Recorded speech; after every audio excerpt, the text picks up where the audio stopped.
So I'm really conscious of time. We could have a whole retreat around Joseph. And we have an hour and a half. For some of you will have to leave after an hour, which is our usual approach to this. And but Joseph has agreed to stay for an hour and a half. So those of us who are stragglers can continue to go deeper and deeper in this. And I don't want to repeat what we said in the announcement for this, except to say that the title of this session was Joseph's idea, the Accidental Environmentalist. We met and talked about this, and we both realized that was an appropriate title for this, and also a fireside chat. And I'm sorry, one time I did a fireside chat with Joseph, and he sat me in front of a fireplace, a working fireplace. We don't have that here, but I wish we did. And the issue really is that we know what Joseph's done, and I listed all those things in the announcement. You know, his founding and chairmanship of Generon International, all his work in transformational leadership, U-work and presence work and scenario planning, and being involved in a lot of things in the world, and doing it all from a spiritual perspective, in the sense that his work kind of defines what conscious leadership is all about. And so I'd like to take a few minutes just talking with Joseph, and then with you, Joseph, and then I'll open it up to everybody else so we can get into what's of concern. So the main thing that I'm interested in is, I'd like to start with is, how did your interaction with the environment start? And sort of what did you learn from this? Is there any key experience that you had? Has there been anything since then? But just basically to start with that question. I'm always interested in roots, you know, where things happen. Yeah, that's great. Well, thank you, Michael, and it's just really wonderful to be with everybody here. Thank you for joining. I really look forward to the dialogue. To answer the beginning question, Michael, my whole life, in a way, has revolved around immersion in nature, and that began when I was 14 or 15. I was working on the ranch with a man who was very conscious, very spiritual, who was a bricklayer, a stonemason. And he became my mentor. He taught me to go out like the Comanches did in this area here on the ranch, and taught me to do what they called still hunting, which is where you become one with the environment, and you take one pace and you pause for a minimum of 2 paces. You walk 1, listen 2 paces, walk 1, listen 2. I ended up doing that for sometimes all day long, 8 hours. And in that way, I became very attuned to nature. I was in the forest, listening and observing. And I believe that enabled me, honestly, to do all the things that you can ask me about, the things that were listed in that introduction. It gave me the capacity for inner stillness.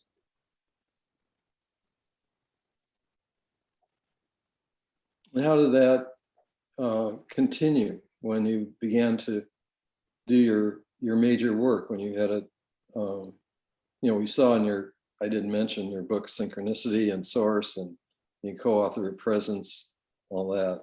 How did that lead to further work? The embodiment of environmental work in your leadership work. Right.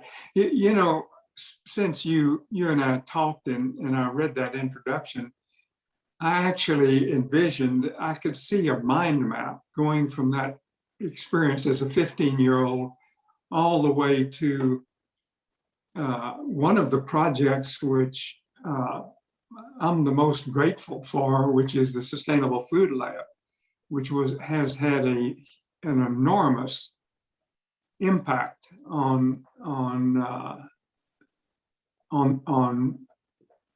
favorable action toward the environment. But so we can talk about that. But the thing that led to that was an experience I had in Waco, Texas, when I was 18, 3 years later, and this F5 tornado came through town and utterly destroyed it. It was like a neutron bomb had hit it. And for some reason, I was 2 blocks away, and for some reason, I just ran out in the rain, jumping across all these live wires, crackling everywhere, and made my way to the epicenter of this, and formed a team. And we were able to do things that were so extraordinary. I had never experienced them before. And at the end of it, I said to myself, someday I'm going to figure out how to do this without killing hundreds and injuring thousands upon thousands of people. And that if you fast forward to London in 1980, when I was 44 or something like that, leading our law firm there, I couldn't take it any longer, and I decided to leave what I'd been doing for 20 years as a litigator, and learn how to enable this kind of leadership where people have huge agency and can sense exactly what to do next. That enabled us to save 29 people, as we worked from 5:30 in the evening until 1:30 the next afternoon without stopping, and our energy never flagged. So I quit the law firm to discover how to do that, and to form what you mentioned as the American Leadership Forum. But that led me to a hugely synchronistic opportunity to meet with David Bohm. I could tell the story. It's a wonderful story how that happened, but I found myself reading the Sunday Times on a Sunday morning at 7:30 and seeing the announcement of his new book, Wholeness and the Implicate Order. And by some miracle, I was able to get him on the phone, and he agreed to meet me the next day and devote the whole day to it. And he taught me about the way the universe is constructed, and how we're deeply connected to one another, and how what happened in Waco was the fact that the self-imposed boundaries between the 6 of us collapsed in the midst of that crisis. And we were, in his words, we were able to operate as a single intelligence. So 6 people operating together as a single intelligence. And that drove my life from that point on. And that led to the discovery of the U process, which led to the discovery of of, of how to create and deliver the Sustainable Food Lab. Can you say a little bit more about the Sustainable Food Lab, please? Well, it would take a long time to describe it completely, but when I was on a nature retreat in Baja, I was out there alone for 8 days on a solo and had a vision quest experience where I was out on a ledge overlooking the Pacific Ocean, and I was trying to figure out what I had done wrong in this vision quest, this 24-hour vision quest, because nothing was happening. And I was supposed to have a different experience. And all of a sudden, where this water drops off to 300 meters, right in front of me, there were 2 whales just exploded in front of me simultaneously, like torpedoes, and just hung in the air, and then just, it seemed like slowly went down in the water, in the blue water, and they did that 3 times, down like that, and then I just fell to my knees, just weeping, knowing this was a sign. And then they did like porpoises for 17 times in unison, right in front of me. And I just said, dear God, don't let anything happen to these whales. Please, let's save them. And in that moment, it just suddenly occurred to me, it was like a download. Take the U process to scale. Don't just do it in organizations like you've been doing for the last 2 years. Take it to scale. And my whole life revolved around that eureka moment. And that led to the food lab.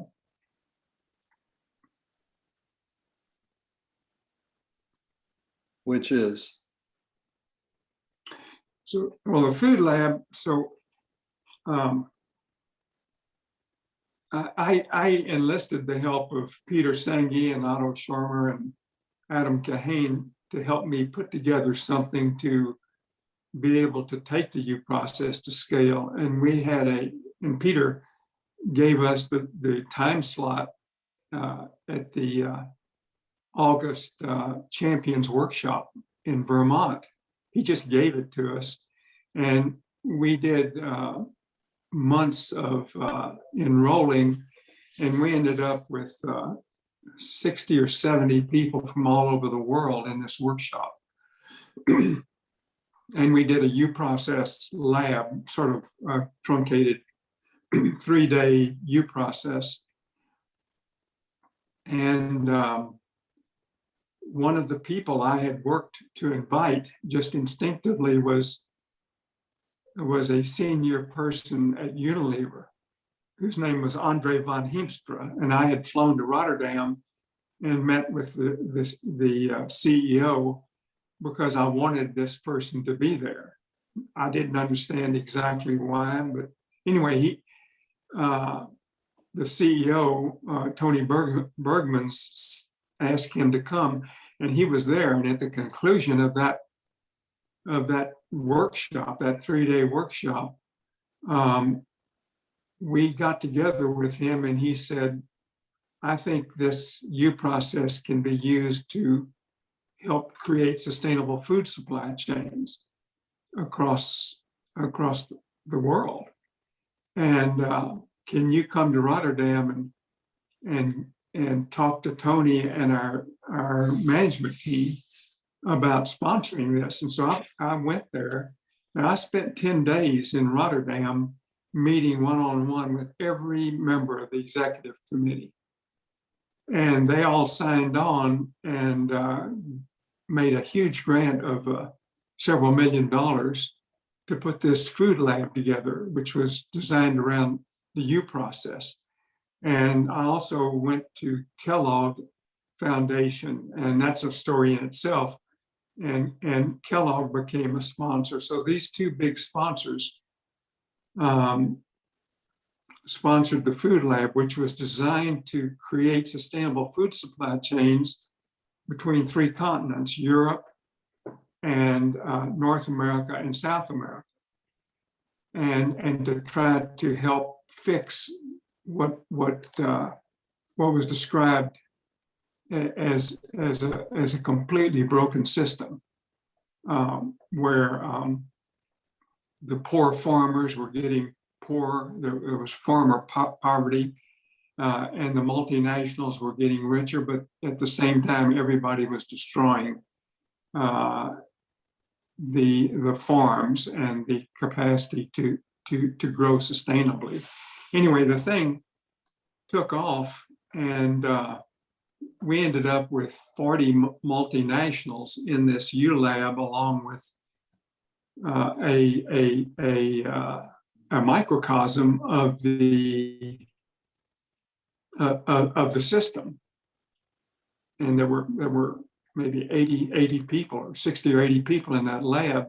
We ran the lab. It was just remarkably successful.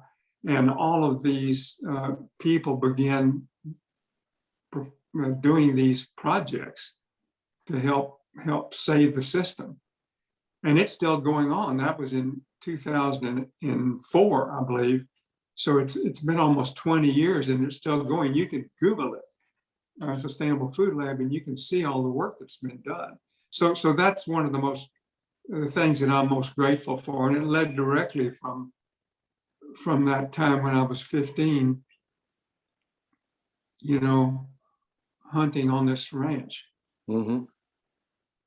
Thank you. Yeah.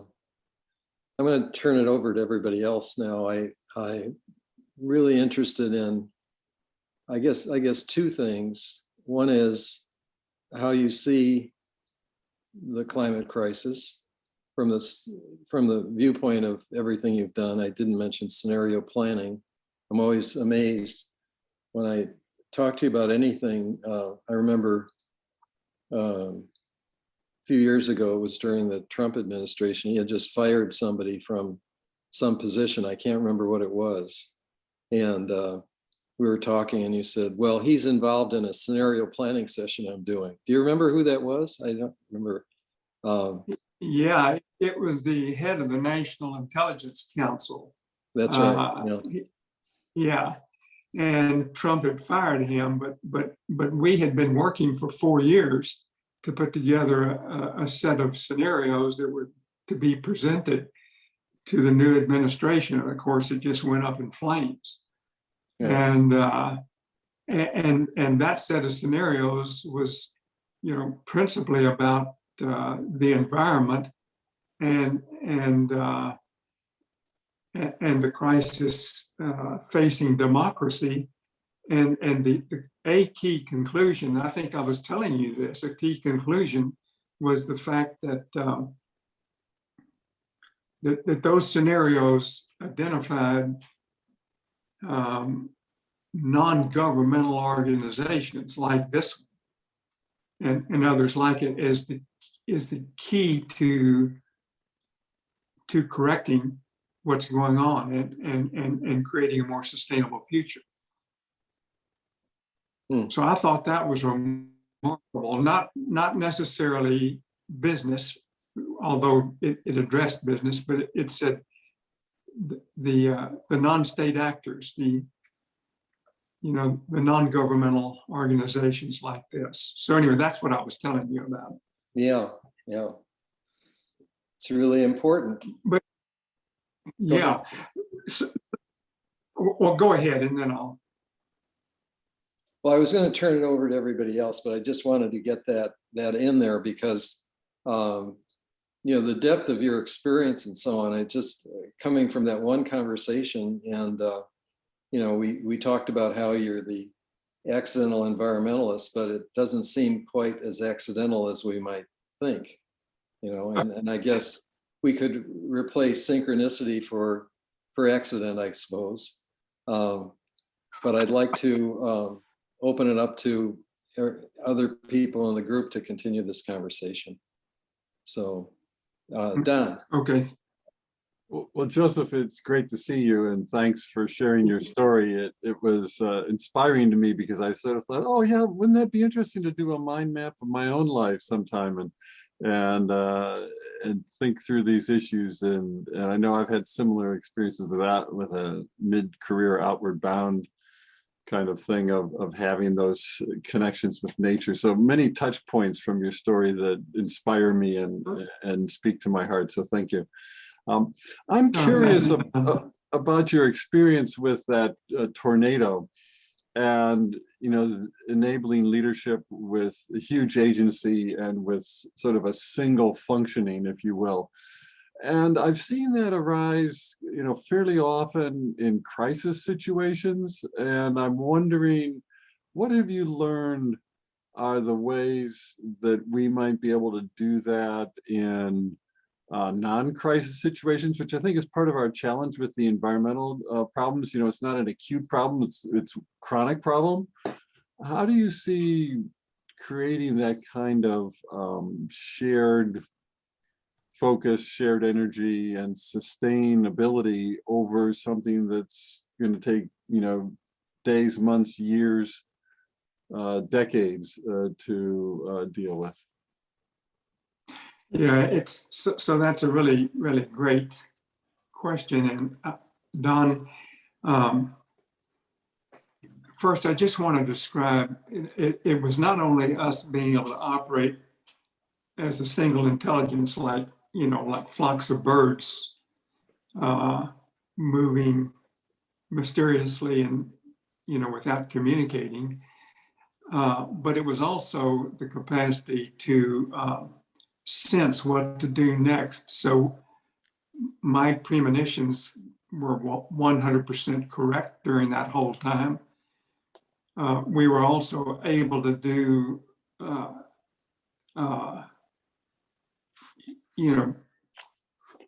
physical and mental feats that were amazing. You'd kind of look over your shoulder and say, did I do that? You were operating without a sense of me doing it, I guess is the best way to say it.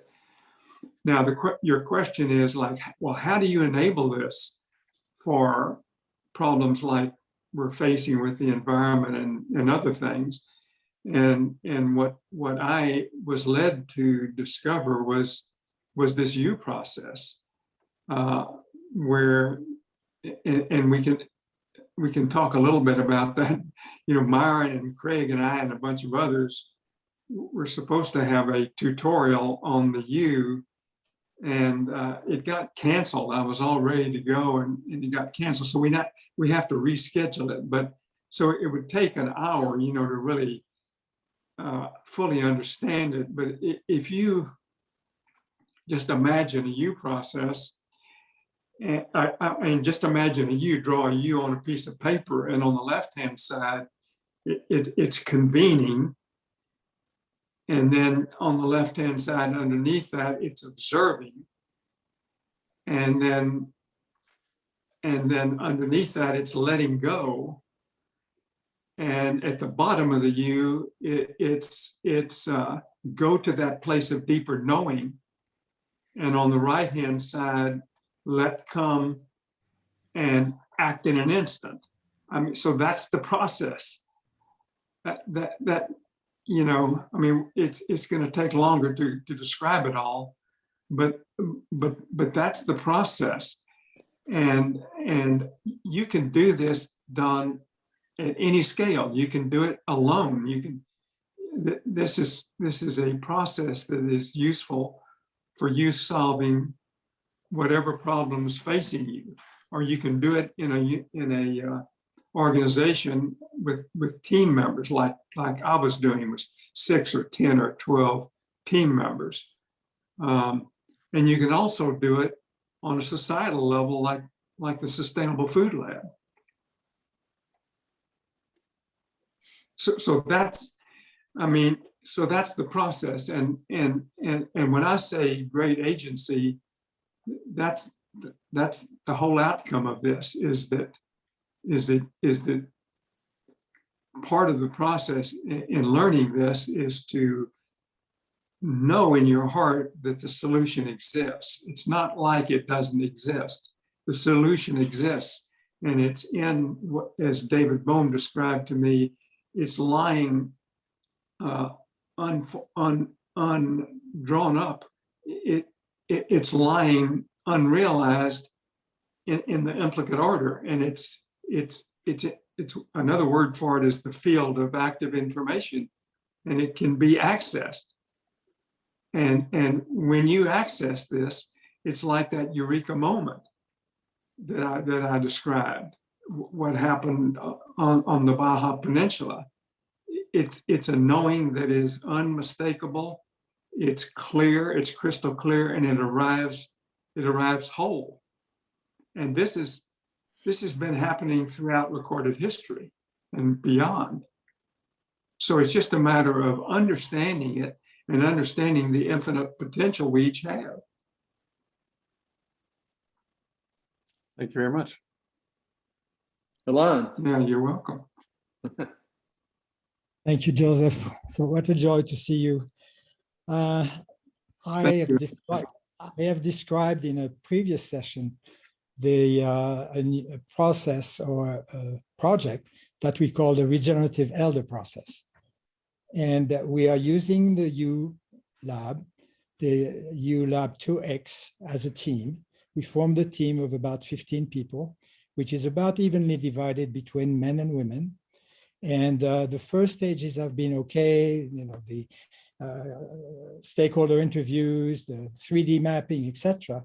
However, when we started going into the letting go to let be, and yes, to let be to let come, we noticed some challenges in the team, mostly from the men who had some difficulty going into the not knowing part and wanting to go quickly to the solutions. So I was wondering, in your own experiences, what conditions have you helped create so that people who are very action-oriented are willing to go in a stillness, going inside, so that they can touch, as you say, the implicate order, the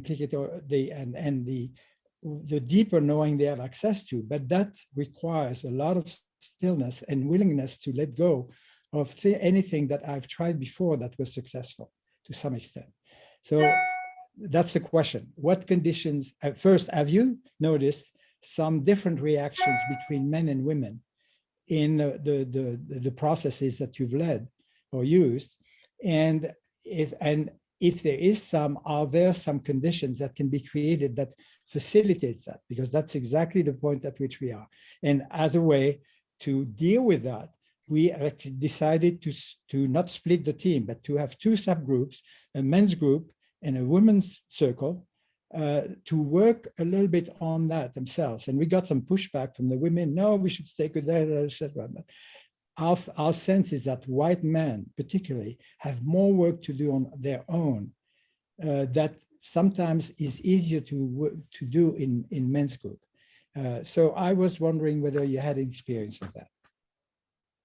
I'd like to just broaden that a little bit and talk about in the larger sense of kind of building on both of the questions that come up now in terms of this applying to the climate crisis, because we know that what you bring up, Alon, is really critical in the larger sense in terms of people moving in that direction, and particularly people who are resisting, and that includes a lot of us, resisting and not really being able to maintain the gaze, as Joanna Macy said, in terms of really looking at the climate crisis and then looking at solutions and bringing people together to get to what we talked about last time, to a tipping point. So anyway, I just wanted to broaden that a little bit. Okay, look, Alan, and and Michael, this is the perennial problem. You just put your finger on the perennial problem. Now, we've been at this, ever since 2000, and we've done it at every scale. And this is a perennial problem. And women are much more able to adopt beginner's mind. And that's what we're talking about here is beginner's mind. It is fundamental to the success of the ULab. And so I'll say a few things, but I wish I had a definitive stake in the ground answer for you. I just don't. Look, this relates to institutional conformity. We go into organizations all the time, and they're facing a massive problem. They say, "We'll do anything to resolve it." We show them the ULab and all the steps, and before they're willing to spend, $1 million or multiple millions of dollars doing a 6-month ULab, they want to be assured that we're going to be successful and what the answer is going to be. They just cannot let go of the need to know and control.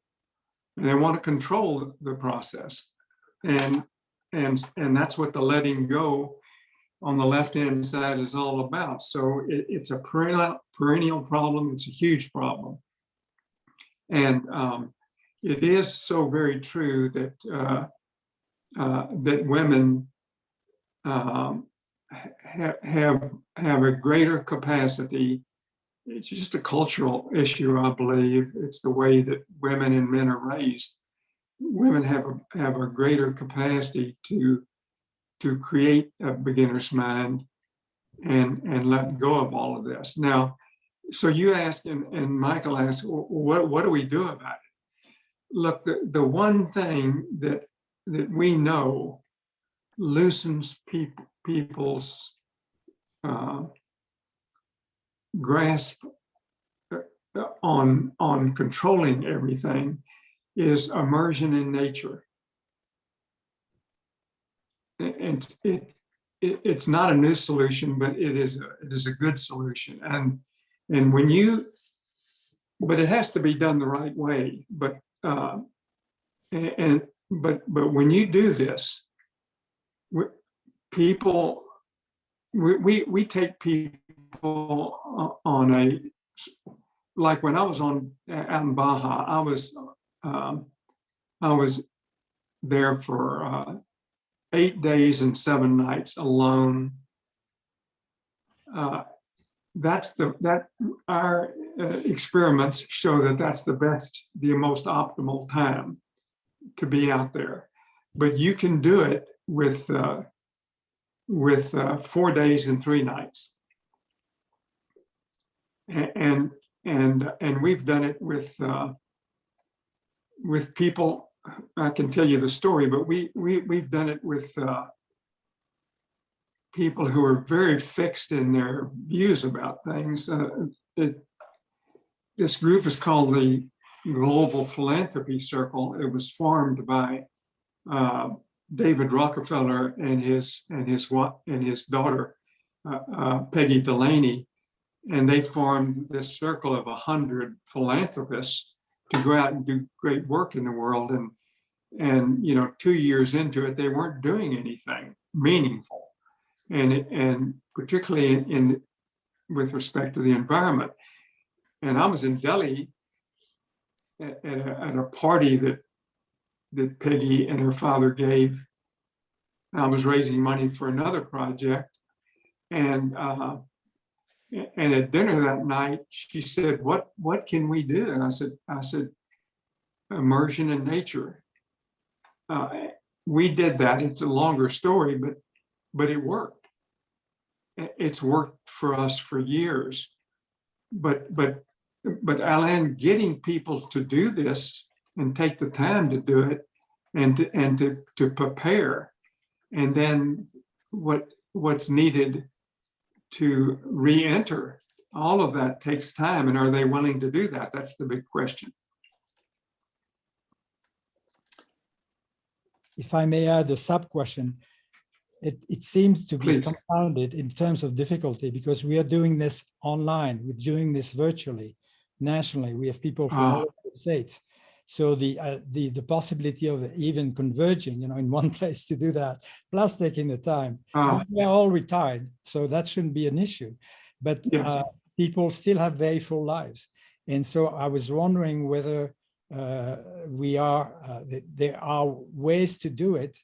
And we chose the men's group way and we noticed that the very first session we had, that people really went to a level of depth and vulnerability about themselves and seeing the things they're caught into that did not emerge in previous sessions. So I was wondering whether there is a good sense of going in that direction. So there is. So the next best thing, since you're, I'm sorry. I was going to say, can you fold that into, Carmel's been waiting a while, and I wanted to build on what you're talking about with her question. Okay, let me just quickly answer. Alain, Okay. we can talk about this later, but since you're doing this online, yes, and we know this works, you can do this through the process of Bohmian dialogue. Yes. Generative dialogue. And so there's more to say about it, but there are principles that, and if you've got a really great facilitator doing it, this can work as well as going out in nature, almost. Very good. I don't want to lose that, what you talked about in terms of going into nature, because it's really important. There are people here. The last session we had, when we were talking about the tipping point, I know Myron talked about how he came from a background where he lived in the city all the time, didn't even think of nature, didn't even know it existed. And now he goes into nature as his regular practice, Myron Lowe. But that's just one example. So yes. let's not lose that thread. So Carmel. Yes. Sorry to cut you off, Joseph. It's just. No, that's fine.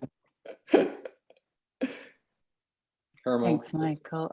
Before I ask my question, I just wanted to say, Joseph, that I was utterly inspired by that visual you painted of the whales, the explosive, how they emerged out the water and how they swam in unison. And it felt like a spiritual experience, and it felt like sharing it with you, and it was just wonderful.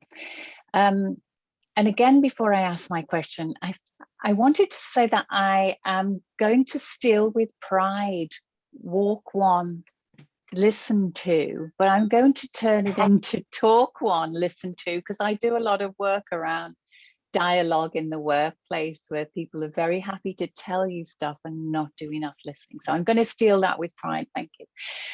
My question is, thank you. Thanks for your permission to do that. I wanted to know you, Joseph, when you look back over the decades that the Food Lab has been impactful, when you have your quiet, reflective moments, I'd like to know, is there anything particular that makes your heart skip, and that makes you feel that this is why I did it, this is the whole purpose of it? What would that be? Well,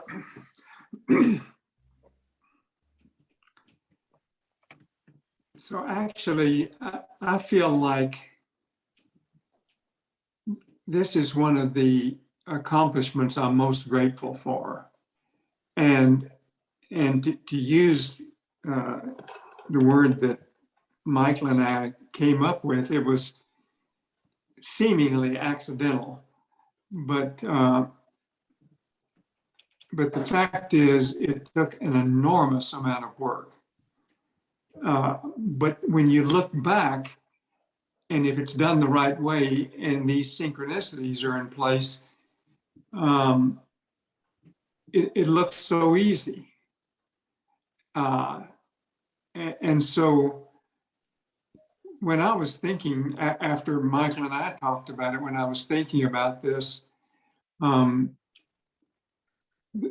one moment in that food lab that made me feel so so grateful is when the people came out of the wilderness experience. So we put them through a 4-day wilderness experience. And when they came out of that, they were literally operating the same way that David Bohm described as a single intelligence. All of the barriers had broken down. We put them into a circle after they had been on solo, and it just brought tears to my eyes, and just rethinking about the depth of the conversation, about the vulnerability that everybody had. Remember, there were poor farmers in this circle from Brazil, and there were CEOs and members of executive committee of 40 big corporations. But everybody was operating at the same level. It just brought tears to my eyes. It's magic, really. That's you know, and the head of the team from Kellogg described it. It's all recounted in Peter Senge's second edition of the Fifth Discipline. It's good to read that. Okay. Thank you so much for sharing that. Well,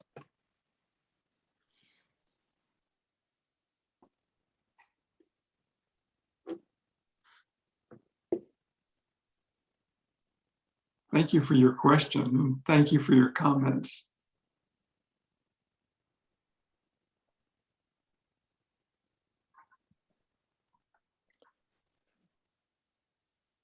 Is there anything,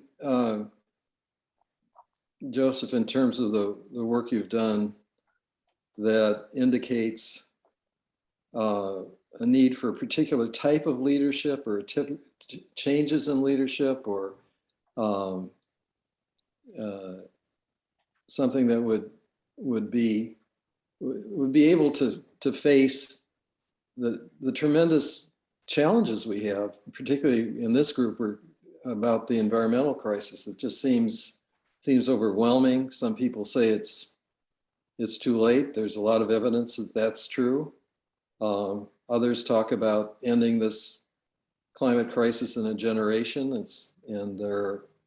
There's just a tremendous number of, in my way of thinking, books on this topic and everything else. But you've looked into leadership, and I'm just wondering if there's something that needs to change in leadership to get us into this, to really mobilize everything. We have this example of the Ukrainian war where Europe is pulling together, and the US is doing this, and whenever there's a war, everybody works together.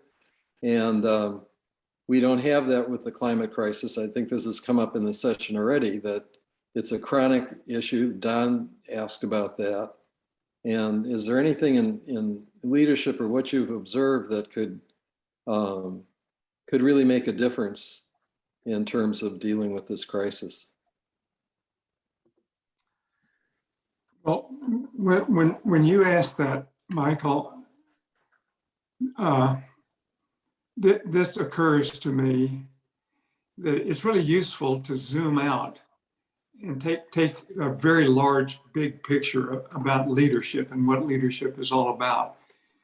And if you look at it from a multiple decades standpoint, back in the 1980s, in the late 70s, the big question was, what kind of leadership? And the seminal work on this was done by James McGregor Burns, who was the professor, the great historian at Williams College, you might remember.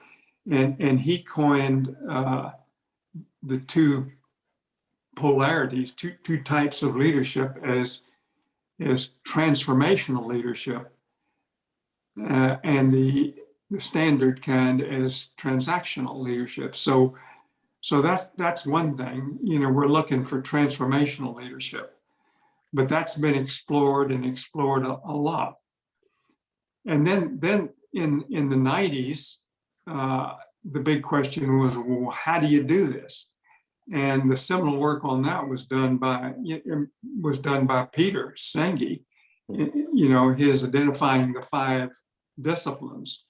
And there was a lot of work done on that focus of leadership,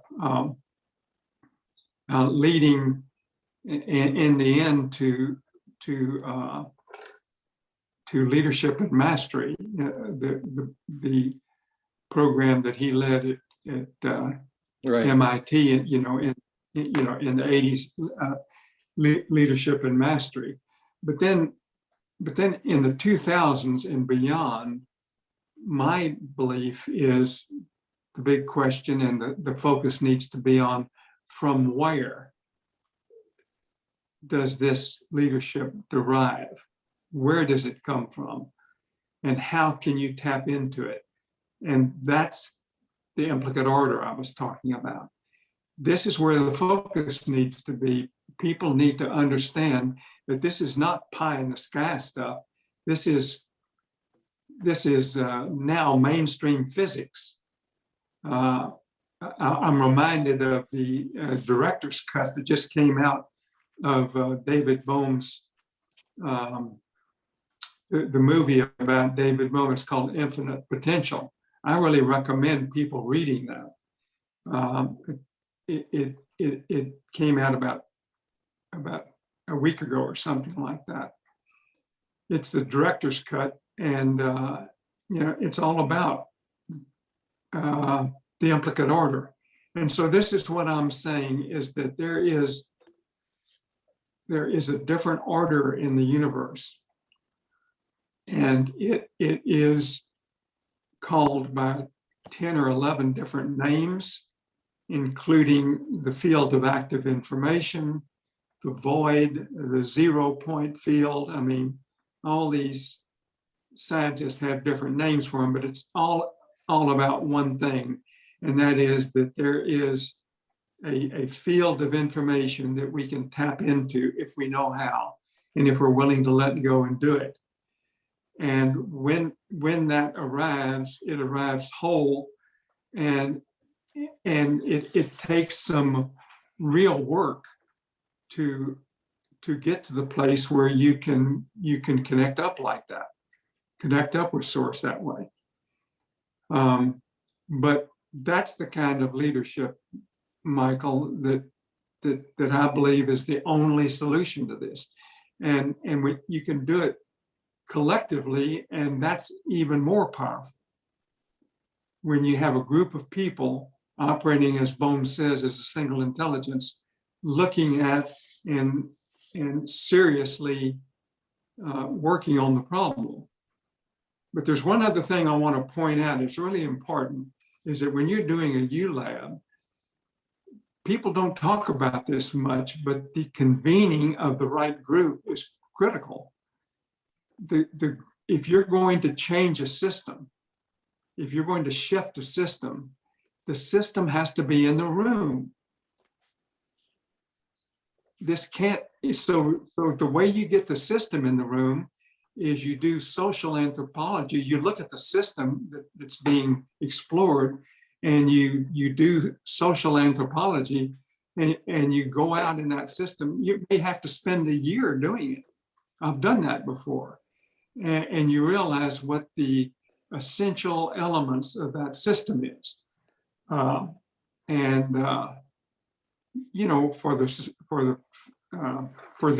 example would be, in the Partnership for Child Nutrition, the nutrition lab in India. So we were dealing in a state that has 100 million people in it. And we had to get that system in the room. And so we had, when the lab started, we had everybody from the woman that was breastfeeding, her child, to the governor of the state. I mean, that's the sort of thing I'm talking about, and everything in between. So I just wanted to point that out. I hope I haven't lost the thread. No, it's perfect. There were 3 people who had their hands up and they're no longer up, maybe because you have to leave. Mary and Paul Schmidt and Craig Souza. So Mary, maybe you could just, we could just get your questions in here. If you're able to stay, that would be fine. But I just wanted to get your questions in if you still have them. Oh, thank you. Yes, and I think Craig had his hand up before I did. So Craig, do you want to go before me? No? Okay. I love the way you did your hand there, Craig. That was such go ahead, pal.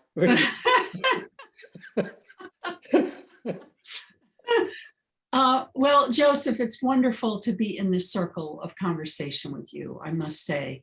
So the reason I took my hand down was because you were equating the field of active information with implicate order.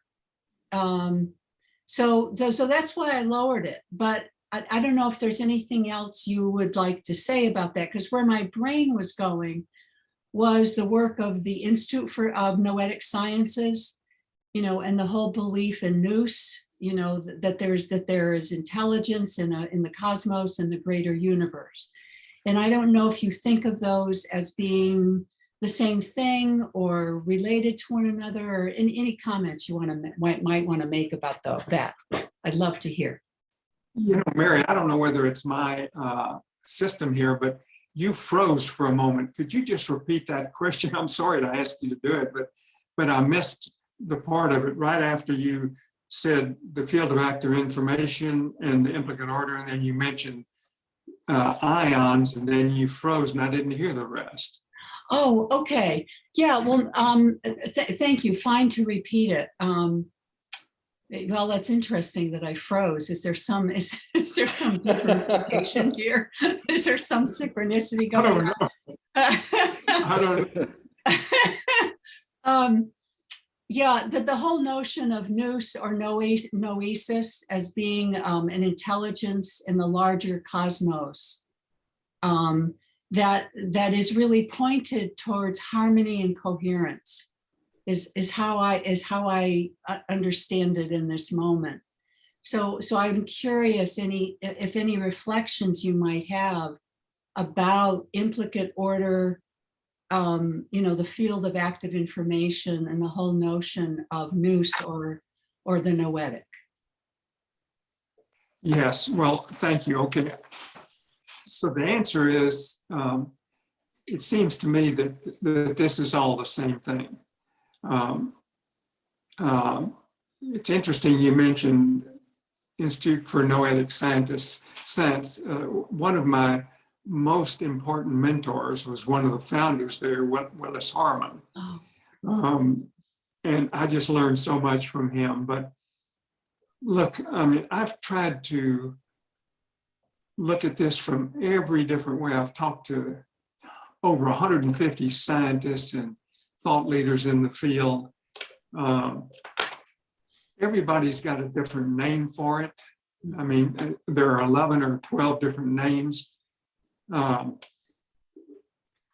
Finally, one of David Bohm's disciples asked me to go. He said, if you really want to talk to somebody that's studied this and has the answers, go to Princeton, to the Dean of Engineering. I mean, and talk to him. And his name is Robert John, Jahn, and he's passed away now. And I went and talked to him about it, and Brenda Dunn, who is his sidekick. And I spent, 2 days with them. And the bottom line was, he told me, he said, look, and he's written some papers on this. He said, everybody's got this different name for it, but it's all the same thing. And the ancient people and the ancient religions all speak in different ways about it. And he said, finally, I just gave up and started calling it the source, because it is the source of everything. Everything derives from this. And the way I see it is that this was created by God, the Creator, and it is available to us all. It's just that we have to do the work, the practices, to be able to do that. Mm. Mm. And I'm assuming from that perspective, Joseph, thank you, that consciousness or the source is the source of matter, not the reverse, which is what traditionals, I think the traditional view of science would have it. That matter is the source of consciousness versus consciousness being the source of matter, or the expression of consciousness through matter. Yeah. So and that film I just mentioned goes into that pretty deeply. Does. Okay. Yeah. Wonderful. But I spent 4 days in Italy at a mountaintop, a little Mediterranean village at the top of a mountain, and it's called it's a learning center called Pari, P-A-R-I, and I spent 4 days with David Bohm's. There were 11 or 12 of them, the top disciples, is the people that worked with him. And they're the ones that made this film possible.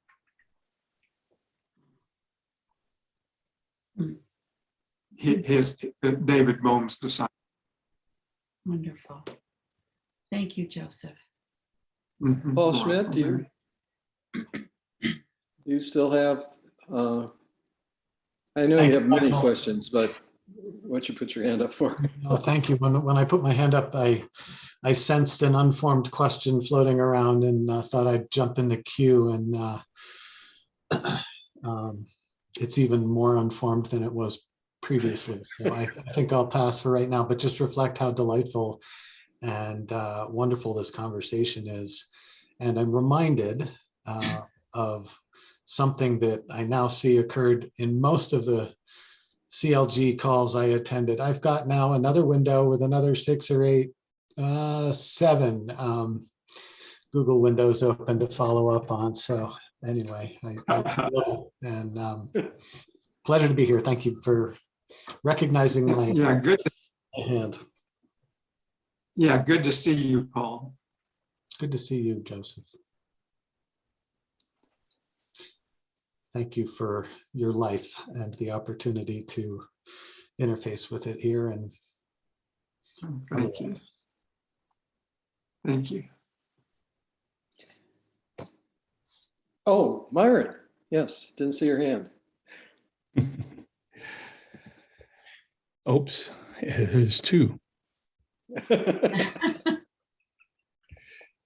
Okay, so I'm going to ask a question that has been asked by several of you in a different way. Mm-hmm. We are, and we meaning humankind, and the world and the earth and nature are interconnected. And there is an implicate order. We, humankind, don't often acknowledge that interconnected. Sometimes we do, Otherwise, we wouldn't be here today. And it seems the implicate order is elusive. But really, beyond those underlying occurrences, it is about the single intelligence, especially on the scale and impact of climate change and other issues, but especially climate change, that it's clearly asking for a single intelligence from us humans. And the reason why I say us humans, to kind of narrow the context here, because you know, when I go into nature, it's not a practice, it's beyond a practice. Nature is my primary teacher. I go into nature to learn. I'm not practicing, I'm not working at it. I am listening and learning. Yes. That's where my work comes from. But anyway, back to the question. So, and others have asked in different ways, and it's, what does the single intelligence need? What is it asking for from us? And we're talking about conditions, but I'm saying it in different words. What is it asking of us? And just to put it into a context, what is its nemesis? What's the nemesis of the single intelligence? What gets in the way? Mm-hmm. Yeah, that's the important point and question, because just to be clear, if we were able to act as a single intelligence, the way David Bohm was describing what happened in Waco, if we were able to do that, we would solve this existential problem that we've got, crisis that we've got. I mean, that would do it. And so, the question is, you know, what does it need? What is it asking of us? I wish I knew the exact answer, but I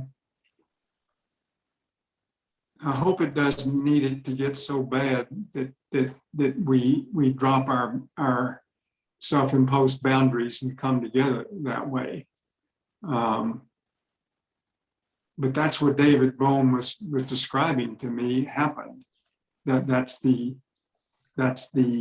instance when we came together that way.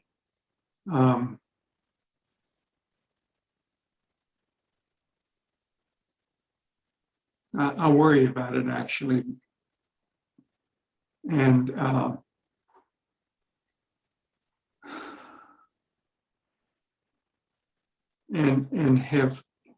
have devoted my life. I'm devoting the rest of my life to it. It's my stated purpose in life is to heal the fragmentation in the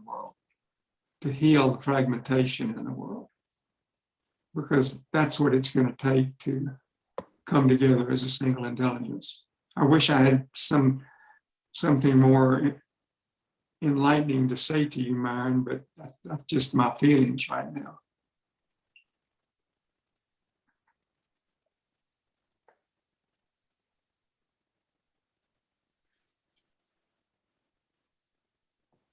Before we get to Craig, it's interesting how I guess, you know, Michael, let me just add one thing. Sure. I'm an eternal optimist. I was born that way, and I just keep having that outlook. I know there's a solution to this, and there are, you know, a lot of hopeful signs. I can describe one, you know, but a lot of hopeful signs. So I haven't lost hope. I'm just and I'm not in a state of despair, but I recognize how critical our work is. And I can see that you feel the same way. Well, Thank you, Myron, I do, and, and I don't often talk about it, and I won't talk about why I don't. And I'm right with you, Joseph, and others who are there. And what I have shifted to for my own survival, this is not an answer, I'm just speaking personally for me, is to shift it from it being a problem to being an opportunity. And how am I now an invitation for it? That's moved me. And again, I rarely talk about it, and I'm not going to talk about it here. That moved me into a whole different realm of being that I did not know was there, that is now informing me. And it shifted my work. Everything now is around that. But that's just to say that, yes, I see you, I'm with you, I feel you, and I've been struggling with this, and this is my own way forward, and we each have that. And I will say, just in a general way to consider it, is nature does all this naturally, all the time. It never stops listening, it never stops seeking for life, it never stops being not only interconnected, but interrelated. We, humankind, are part of nature. Where do we opt out?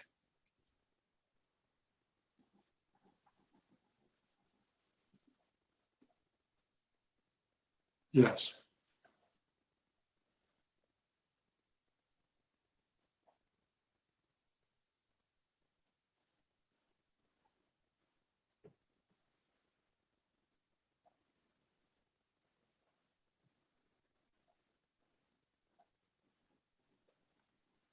Thank you, Myron. Thank you, Joseph. I love the heal the fragmentation of the world, because as Myron has pointed out, and others now, it seems to be bubbling up in this discussion, the fragmentation, in this country, we've had multiple administrations and that have ignored this problem. Looks like we're going to have another one after the midterms. And it just seems like such despair and so on. And, there's this old saying, everything happens for the best. It's hard to hold on to that. It's hard to hold on to that. I'm glad that that's your main purpose, because that's really at the heart of this, to heal the fragmentation in the world. And as you were saying before about, in order to deal with the system, we have to get everybody to the table. And so in this situation, how do we get everybody to the table? All the different constituencies and so on in any given situation with this tremendous difficulty that we have.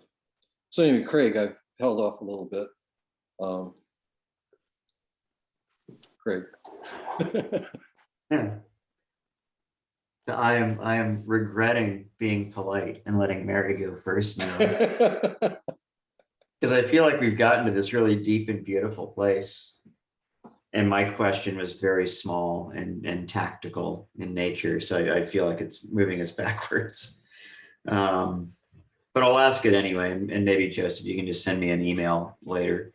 But you were talking about, because, I'm in I'm in an institution, and you talked about institutional, I can't remember the word that you used, but inertia. Conformity, there we go. I wrote inertia, but yeah.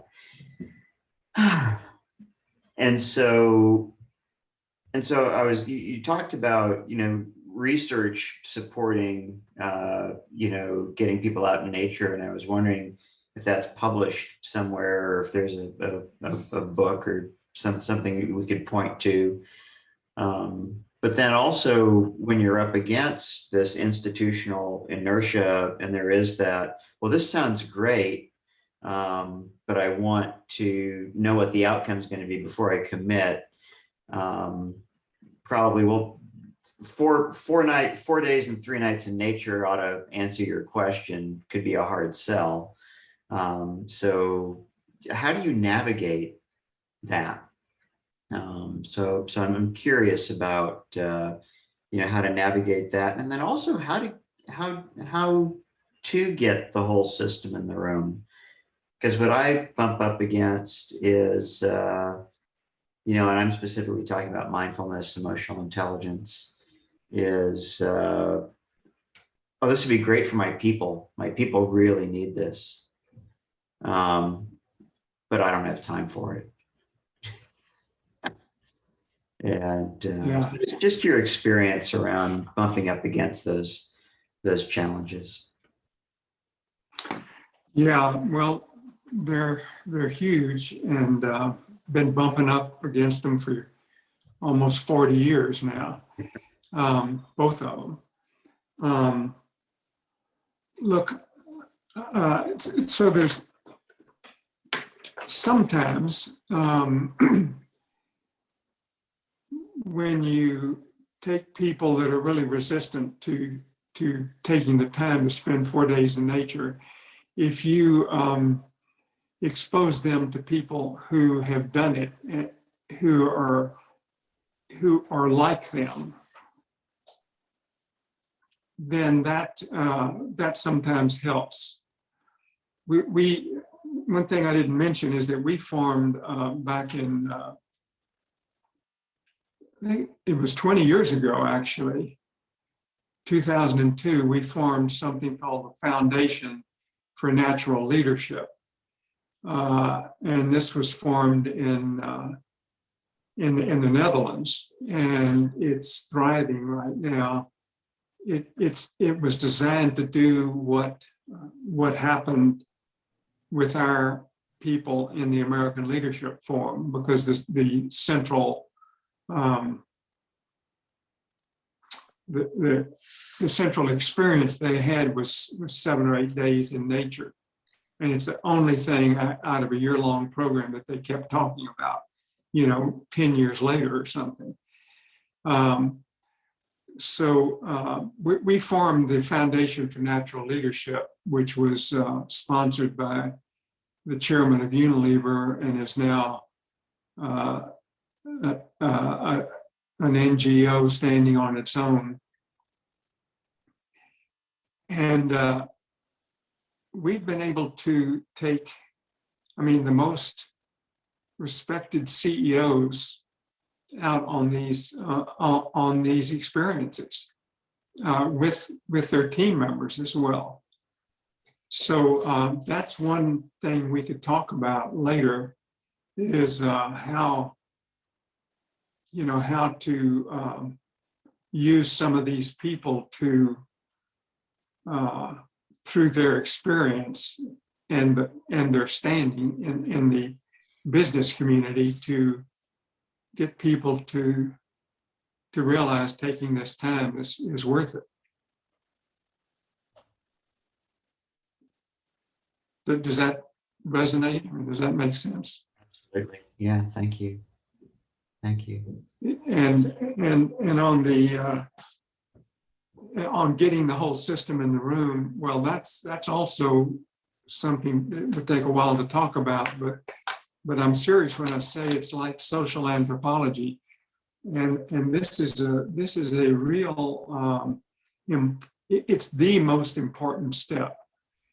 If you don't do this correctly, you're sunk. And it's based upon the work of a physicist by the name of Henry Bortoft, HenriBortoft, and he is passed away now, but he was also a disciple of David Bohm, and his work was all about the way the universe is really constructed. Is that if you take a system that you're trying to deal with, And you truly have you have a microcosm of that system in the room.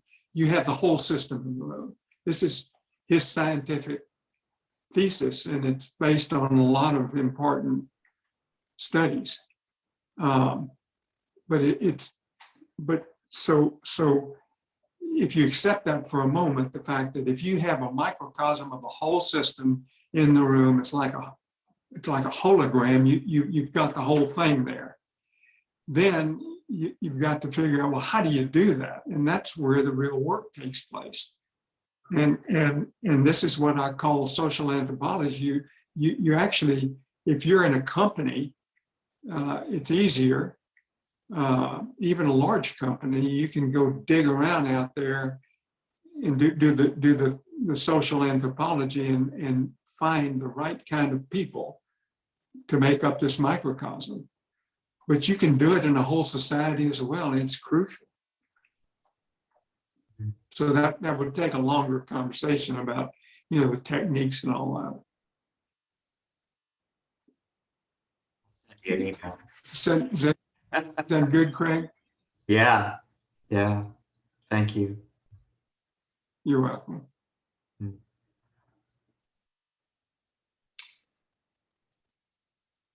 I just want, before on, it occurs to me that a key aspect of this is for the people involved, whatever the system is, to really be fully engaged in this tremendous life or death issue that they have to solve. They see it as life or death. In terms of the climate crisis, It is life or death. Yes. One of my friends, Steve Kowalski, part of the Conscious Leadership Guild, did all this wonderful work at Genentech, and just a huge corporation and so on. But he would find various, they had scientists involved, they had marketing people, they had financial people, they had people who were working on bringing out the product and all those sorts of things, bringing out the product from the science and all that sort of thing.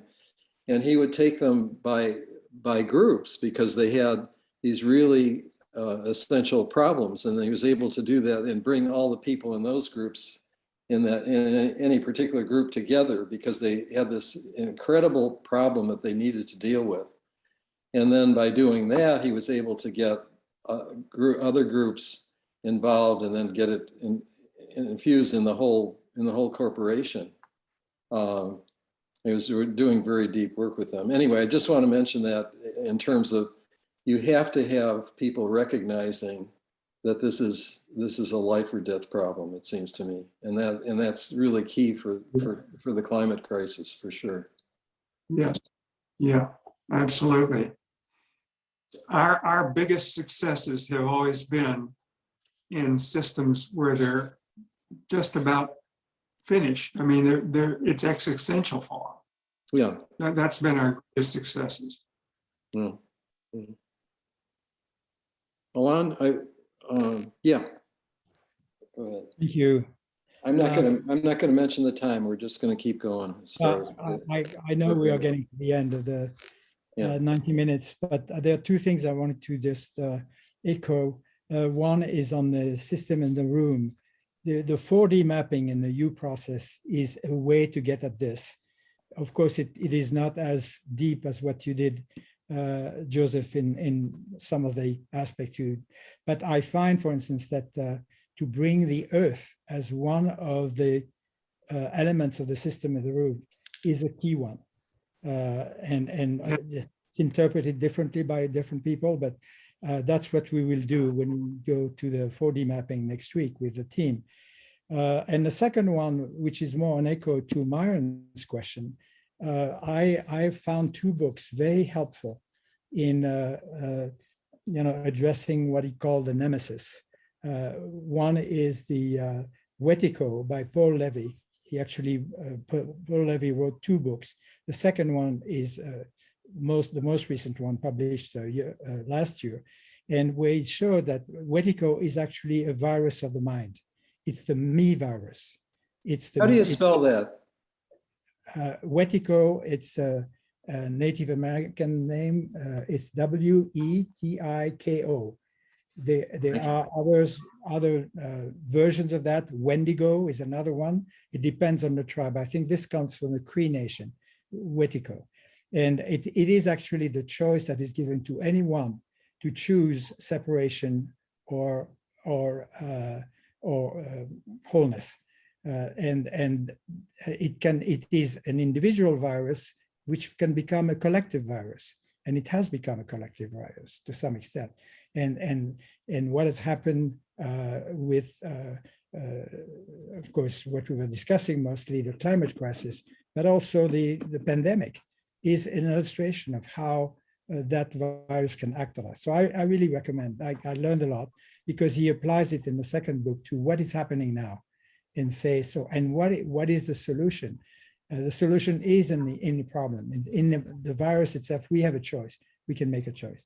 And the second one is called The 9 Waves of Creation by a Swedish professor called Carl-Johan Kalleman. And in The 9 Waves of Creation, he says, we have now a choice to connect, to resonate with another wave of consciousness, which he calls a 9th wave. The 8th wave was a very individualistic wave that we've known for the last 50, 100 years.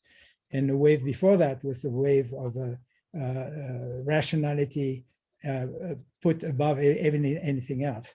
So I can't do justice to that book, but I sense that choice that Paul Levy is talking about in Wetiko is actually linked to, am I able to connect, or are we able to connect collectively to a higher level of frequency of consciousness that will go a long way in addressing the crisis we are facing now, not just, of course, the climate, but social crisis, and from a different perspective. So I just want to mention that as 2 books that have helped me connect to what is at the depth of things. Thank you, Alain. So, wondering, Joseph, is there a question that we haven't asked? Is there something that you'd like to, answer? Something in closing that,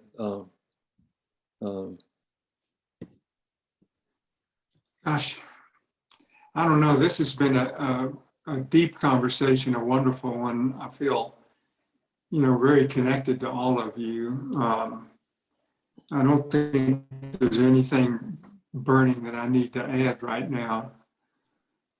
Michael, I can't thank you enough for the way you've been leading us all. I just feel grateful to have been able to participate. well, we're really grateful too. And I want to ask the same thing to everybody else. It just occurred to me that, is there anybody who has final statement or question for Joseph? Thank you, Michael. Thank you, Joe. Thank you, Michael, for doing this, and thank you, Joseph. I want to say I just feel your presence, and that just we can talk about leadership all day long, but I just have to acknowledge it. I have to acknowledge your presence. I have to acknowledge your leadership and the presence behind it. We talk about elders, but it's funny. I don't think it's about age. It's about the presence that we expect from leaders. And I just sat and listened to you, and I heard the words, but I felt the presence, and I felt the depth of that presence. And I think that I had to step outside for a while and then come back. And when I was listening to people's questions and concerns about, we're doing all this good work, but there's fragmentation. We're doing all this good work, but the climate's not being healed. We're doing all this good work, but we got polarization. And we need to bring the system into the room. Joseph, what I was wondering about, to get your perspective on, is that the challenge I've seen is that people have done a lot of technology, even in theory, you in presencing, to bring the system in the room. But the challenge is that someone has to hold that container. someone has to hold that container, keep it, maintain it. And that's an incredible job, right? And I have to have someone with your kind of presence. I'm just going to use you as an example since you're here, right? But who can hold that presence and maintain that container that allows all the different people in the room to come together. Because if I'm going to use the old terminology that Ken Wilber would use, he would talk about state experiences and stage experiences. And I think that a lot of what people do, and most of the action, is in creating state shifts. Like, for example, going on a wilderness retreat creates a state shift, which then can open the door to a stage transformation for somebody. And so I know people go to, Joseph, go to the work of state transformation, whether it's small groups, Theory U, Vision Quest. The challenge is that stage transformations are slower and they take more time, and some people don't even make them. They have an epiphany, their values change, but they don't change. And the interesting thing is that to hold the kind of change everyone here has been talking about in different ways requires an exceptional state of being, in terms of the being that can hold that container, that when the weekend workshop's gone or the change transformation's gone, and you have to then sustain the change, right? That's where I see things falling apart, where people don't have higher, the leaders at the top who have to hold the field don't have the stable stage to do it. And I wanted to bring that up because this is something that's I've been trying to find a way to articulate its importance, right? That it's not about elitism. It's not about saying people are a bit higher or lower, but there's something very clear to me in all these conversations is that the biggest thing that's missing are leaders who can do your work or Otto Scharmer's work or anybody else's work, but then come home and hold that system stably day in and day out within themselves, and then hold the container for the field of their organization. And I bring this up because I think it's critical to environmental transformation, climate change, net zero. It's critical to heal polarization. It's critical to do almost everything I've heard people talk about here. But we don't talk about stage transformation. We don't talk about the stage of development much in this guild. And I think a lot of people would say, like, well, yeah, okay, that's nice.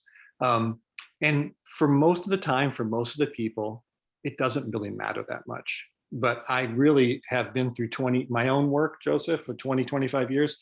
I've seen, even when I worked with Ken Wilber in the Inaugural Institute, if the leader doesn't have the requisite consciousness to hold the field, things fall apart.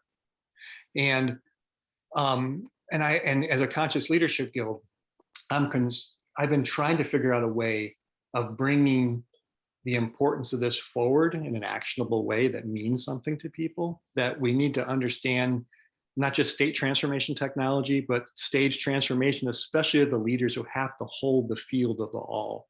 And I just wanted to hear what you had to say about that, because I would just like to hear your wisdom about it, Joseph.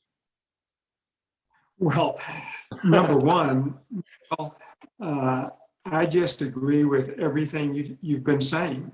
I think you have put your finger on a really important aspect of all this, and that is to create a cadre of facilitators of the quality who can hold the field, set the field, hold the field, and hold that container while this work is being done. It's critical.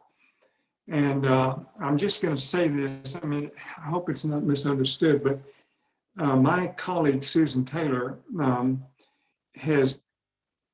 she and I have been talking about this very problem for several years. Mm-hmm. And she's created a course to help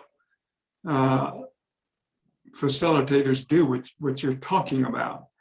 And there's two elements. One is introduction to dialogue, and the other one is a much longer course. But I think you ought to connect up and ask her to send you some of the links about this. because the principle is, as the famous quote by our founding partner at Generon, Bill O'Brien, is that the success of the intervention depends upon the inner condition of the intervenor. Remember that? I don't know whether you've heard that before, but that's his famous quote. And it's absolutely correct. And so everything you're saying is true. And that's where a lot of the work needs to be done, is outside the circle, where you have facilitators who can hold that energy and enable true dialogue to take place. Because the U process is great, but if you can't create true dialogue among that group, and this is Bohmian dialogue, where the group is actually, collectively tapping into source, where something brand new shows up. I mean, that if you can't do that, you're screwed. And so learning to do this kind of dialogue, and Bohm's injunction was that to be able to do this kind of work and make stage changes, you have to do the work outside the circle, and that's the practices that again we could talk about, but that's what's necessary is to be able to have these state experiences and then grow enough to where you advance to the next stage of development. All right, thank you, Joseph. And I just wanted to say that there's facilitators, and then there's the senior leaders, right? And I think that the guild may be a conversation about the work outside the circle, and that I think everyone's doing their work. I mean, I'm not here to tell anybody about everyone's doing their work, but the question is it how are we framing that work in terms of state transformations versus stage transformations? And it's not a dialogue I hear in the guild very much. So first off, if you don't name it, talk about it, it's hard to work on it. It's hard to, if we don't even have a name, we don't have conversations about stage transformations. And I think that, the old adage, is that if we're going to be leaders helping other people through this process, we should be a half a step ahead of them, right? Which means we have to maintain, not only is there's a stage of consciousness necessary for the field be set, but there's our work. If we're going to guide people into something, we have to be a stage ahead as well. So I think that's important. But yes. I think the critical thing is I'm not so much worried about the people in the guild, but that's important. I'm concerned about the fact that we haven't articulated that's a missing element in the leaders who run those organizations. Like, Craig's at HP or other people are at different places, right? And if the field setters, the senior leaders, you can build up something. And I remember I used to see people who were graduates of the Global Business Network or other previous conscious organizations in the 80s and 90s and stuff. And I would read these stories about these incredible men and women who had succeeded. And I would read at the end of the story about these people transforming an organization. At the end of the story, the last paragraph would be, and Fred is now a consultant. He had left the job, meaning the person had succeeded in a division of an organization, maybe even hired Joseph Jaworski or something like that, right? But they had done the good fight, and then they left. And then like sandcastles on the beach, the water took that stuff right back, and it just disappeared because there wasn't enough people setting the field at a senior enough level that they could change the institution, whereas the individual leaders were heroic leaders, heroically conscious leaders. And that if we don't have people in senior roles who are, I would say, systems aware, systems conscious of themselves, they are field setters, then all the Michael Rays and Craig's and Joseph's and Alon's coming in, we'll be able to build something. But if there's not a field setter in the organization who has power, then all the facilitation just ends up being sort of washes away over time. And that's where I was thinking about. Well, I mean, all I can tell you is that amen. I'm just saying amen. It's all true. Right. And setting the field is one of the most critical things that can be done in an organizational transformation. It's critical, and it can be done. I don't know, there's a paper that Peter Senge and I wrote about setting the field. Have you seen that? Yeah. Perhaps I have, perhaps I haven't. I should probably check it again. I've Yeah, read well, anyway. a lot of your stuff, but yeah. Yeah, I'm just acknowledging the importance of it, and everything you're saying is true. Thank you. Well, I just wanted to bring that up because I feel that it seems to be the missing thread to all the people. The missing thread to the frustrations I hear. There's a lot of good work, but there's I hear frustrations, or I want to do more or have more impact, or we need to have more impact faster. Better way of putting it. And I think the missing thread for me is getting people in field setting roles inside of organizations and power structures. Like you had a Unilever, for example, right? When you're talking about. Yes. And we need to name that. Absolutely. Because I'll just sort of say this based on my experience, which is nothing compared to yours, but my experience has been, I have met many, many well-intentioned people. But either they go through that cycle of, they were successful and then they move on and the field disappears, right? Or they have the desire and the hope, but they haven't done enough of a work to be a stage ahead of the field they're trying to create in their organization. That's see, and we don't. I don't hear anybody saying that.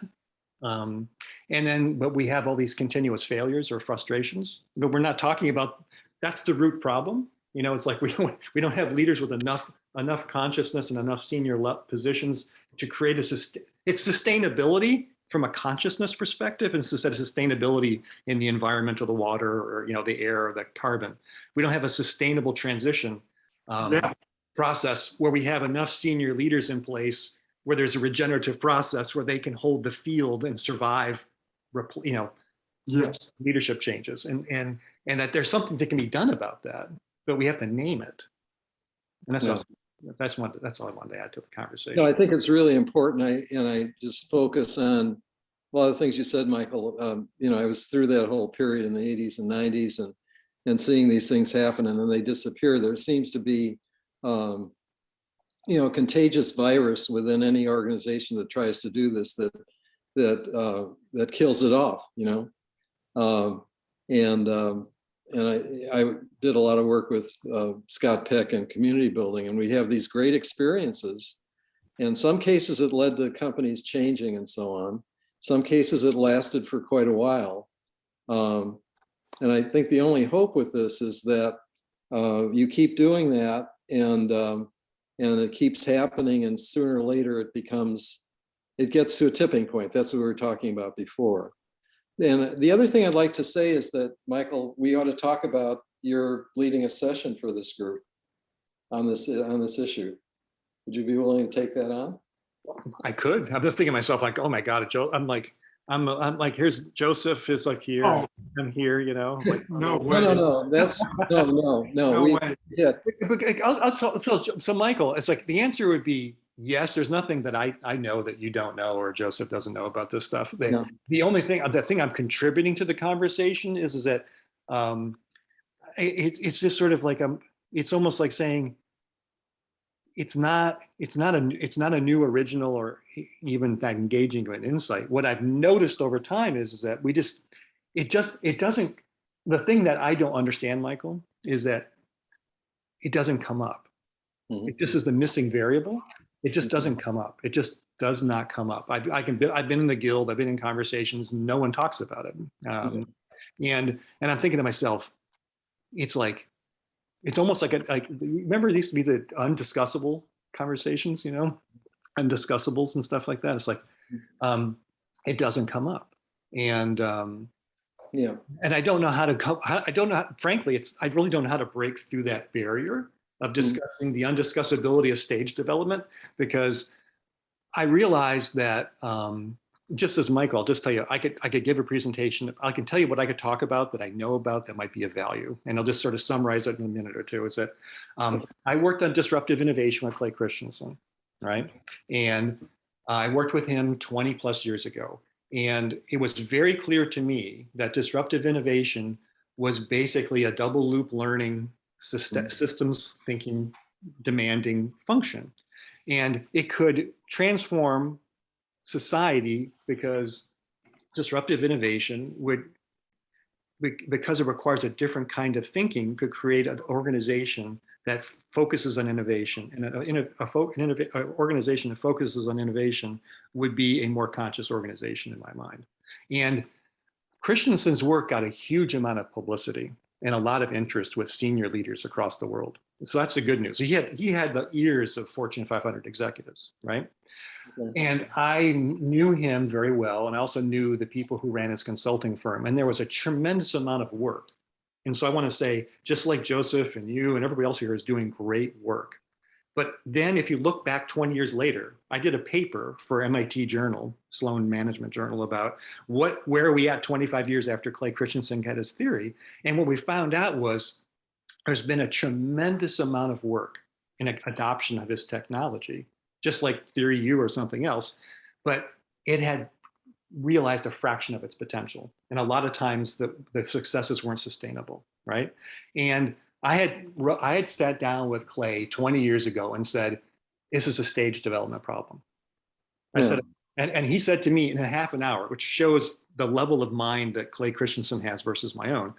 Clay said in a half an hour, he got the whole idea in a half an hour. And he said to me, and he understood this was the barrier. But what was interesting for me is that people thought, but he just thought politely. He said, oh yeah, I understand it's a barrier, but he thought politely that the innovation would take care of the problem. He really heard me, but then thought, it won't matter, I'll work around this.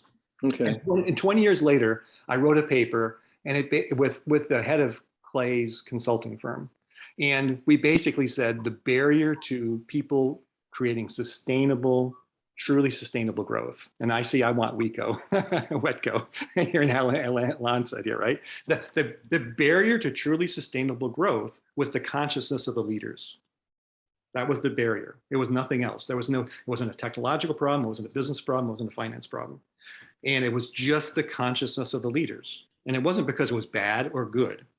It was just simply the stage development they were at. And it was something I saw 20 years ago. Michael, yeah. People are sort of leaving now, and I wanted to end it at some point. So we should talk.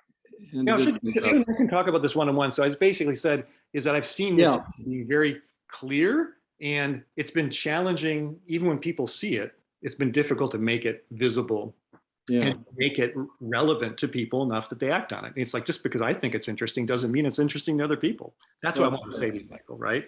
Okay. That's it. So just a short thing from Myron and Joseph, I really appreciate your staying on for all this time and so on. I didn't realize we could do this, but it's been great. And so we'll have all this on the recording too.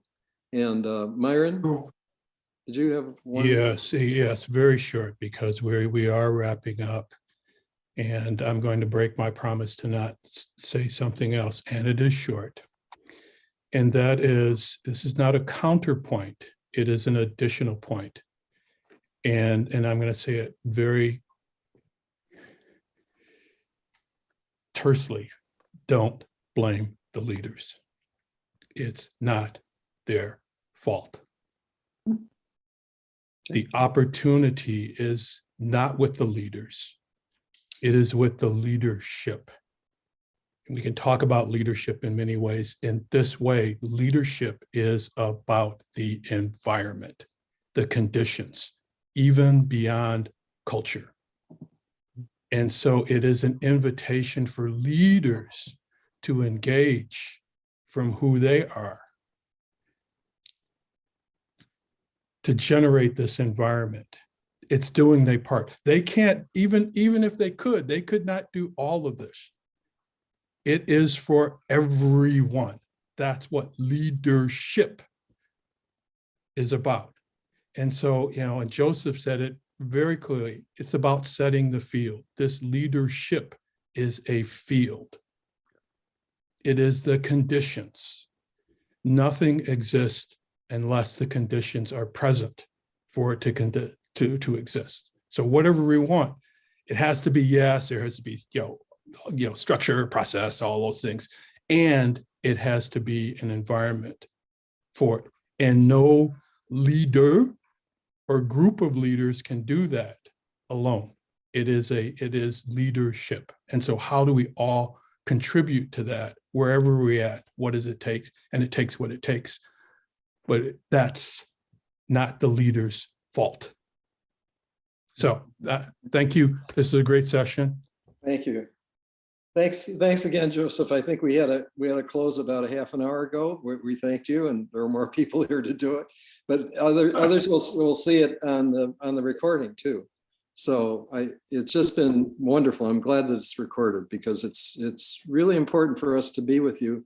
And also now you can, during the retreat and everywhere else you go, just perform your elder's role of being present. Okay, good.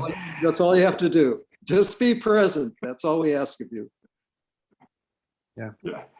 This has been a mutual learning experience too, Michael. I can't thank you enough for inviting me. Yeah. Thank you. Thank you. Thank you very much. I guess we have to end. If we were in person, we could go to the bar and get a few drinks, fruit juice or whatever it might be. But we can't do that. Okay. See you at the retreat. Huh? Okay, see you all. Thank you so much. This was life-changing. Bye-bye.